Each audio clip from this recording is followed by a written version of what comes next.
Hello everyone. आज का topic है पल्लवकालीन कला। पल्लव कला अपनी उच्च कोटि की कला के लिए अत्यंत प्रसिद्ध है। नीलकंठ शास्त्री ने पल्लवकालीन कला के बारे में कहा है, there architecture and sculpture constitute a most brilliant chapter in the history of South Indian art। स्थापत्य और शिल्प के क्षेत्र में इस युग में अपार उन्नति हुई। पल्लवकालीन कला की विशेष बात यह है कि इस युग के कलाकारों ने वास्तुकला को धीरे धीरे काष्ठ कला और कंदरा कला के प्रभाव से मुक्त करना प्रारंभ किया।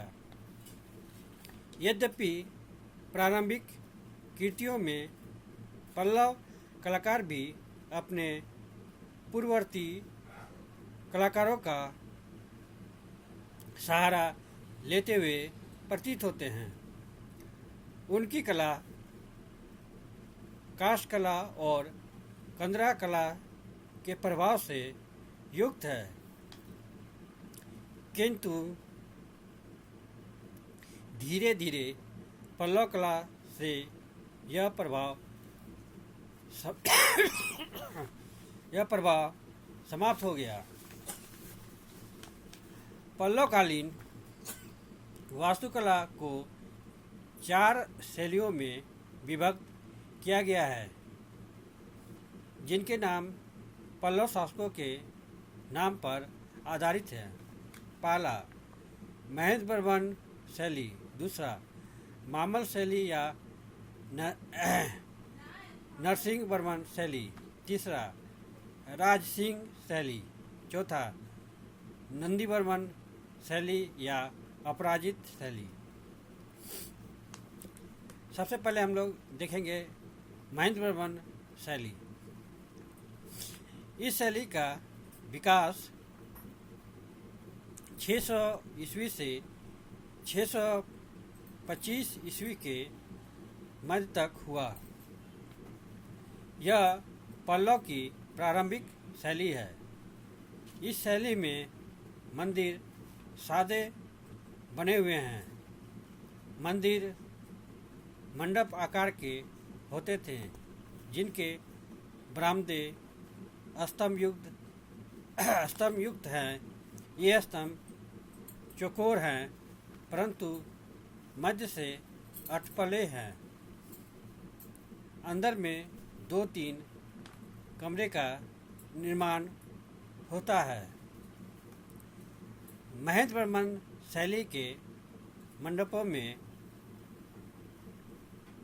मंडकपटु का त्रिमूर्ति मंडप, पलवरम का पंच पांडव मंडप, महेंद्रवाड़ी का महेंद्र विष्णु गृह मंडल आदि उल्लेखनीय हैं। दूसरा देखते हैं मामल शैली या नरसिंह वर्मन शैली। मामलपुरम में इस शैली का विकास होने के कारण इसे मामल शैली भी कहते हैं। इस शैली का विकास 625 ईस्वी से 674 ईस्वी तक माना जाता है। मामलपुरम नामक नगर की स्थापना मद्रास के समीप समुद्र तट पर हुई थी। इसे पल्लव नरेश नरसिंह वर्मन प्रथम मामल ने अपने नाम पर स्थापित किया। इस शैली में रथ तथा मंडप दोनों का निर्माण हुआ है। इस शैली में निर्मित सभी स्मारक महाबलीपुरम में स्थित है। यहाँ मुख्य पर्वत पर 10 मंडप बनाए गए हैं। इनमें आदिबरा मंडप, महिष मर्दिनी मंडप, पंच पांडव मंडप तथा रामानुज मंडप प्रसिद्ध हैं। रथ शैली का मंदिर एकात्मक है। प्रमुख रथ मंदिरों को सप्त पेगोड़ा कहा जाता है। इनमें 8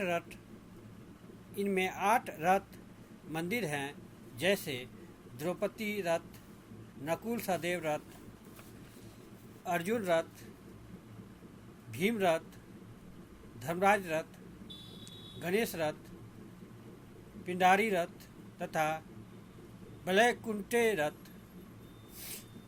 ये सभी शैव मंदिर हैं।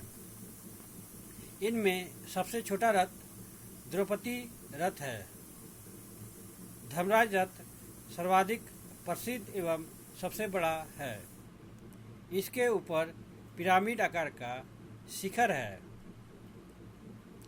नकुल सहदेव रथ के अतिरिक्त अन्य सभी रथों में दुर्गा, इंद्र, शिव, गंगा, पार्वती, हरिहर, ब्रह्मा, स्कंद आदि की मूर्तियाँ उत्कीर्ण है।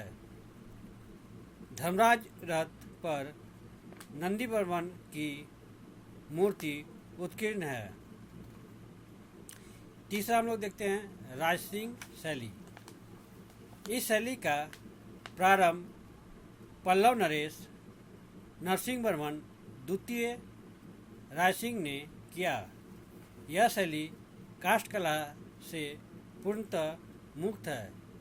इसके पूर्व गुफाओं को काटकर मंदिरों का निर्माण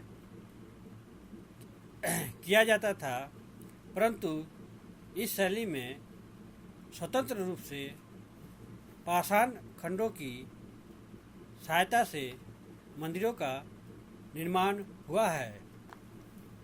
इस शैली के 3 मंदिर महाबलीपुरम में स्थित हैं। शोर मंदिर, जिसे हम लोग तटीय शिव मंदिर भी कहते हैं, ईश्वर मंदिर तथा मुकुंद मंदिर। शोर मंदिर का निर्माण विशाल प्रांगण में हुआ है। इसका प्रवेश द्वार दक्षिण में है तथा गर्भगृह समुद्र की तरफ चारों तरफ प्रदक्षिणा पथ बना हुआ है। शिखर सीढ़ीदार हैं, जिस पर स्तूपिका निर्मित है। कांची स्थित कैलाशनाथ मंदिर एवं बैकुंठ पेरुमल नामक विष्णु मंदिर भी उल्लेखनीय हैं। अब चौथा देखते हैं, वो है आपका अपराजित शैली या नंदीवर्मन शैली। इस शैली का विकास पल्लवों के काल के अंतिम चरण में हुआ। यह शैली पल्लव कला के अवसान को रेखांकित करता है। इस शैली में मंदिर छोटे छोटे आकार के होते थे। इस काल के मंदिरों में मुक्तेश्वर मंदिर तथा मांगतेश्वर मंदिर एवं गुड्डी माल्यम का परशुरामेश्वरम मंदिर प्रमुख है।